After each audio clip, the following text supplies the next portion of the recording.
જ્યારે ઓક્સફોર્ડના વિદ્યાર્થીએ આચાર્ય પ્રશાંતને ભારતીય દર્શનમાં જિજ્ઞાસાનું મહત્વ પૂછ્યું. જો તમે અમુક ઐતિહાસિક દાખલા આપી શકો કે ભારતીયોએ મનગળત માન્યતા અને સત્યની શોધ બંનેને કેવી રીતે જોયું.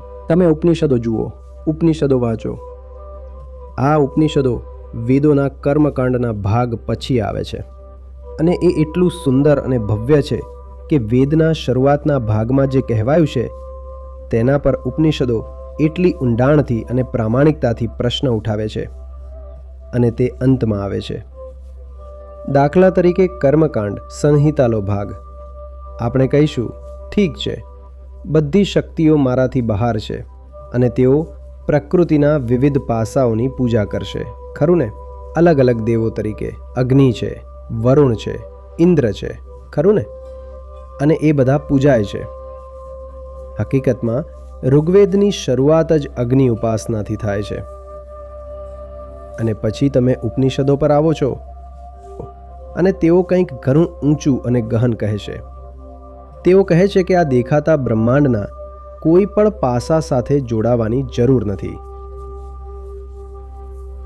આ માત્ર યુટર્ન નથી, આ એક પ્રગતિ છે, એક ચઢાણ છે. આ ભારતીય રીત છે. તમારે કોઈ પણ વાત પર સવાલ કરતા ડરવાની જરૂર નથી અને તમારે એવી કોઈ વાત પર ખચકાવાની કે મૂંઝાવાની જરૂર નથી જેને તમે તમારી પોતાની કે પારકી માની હોય, ખરું ને?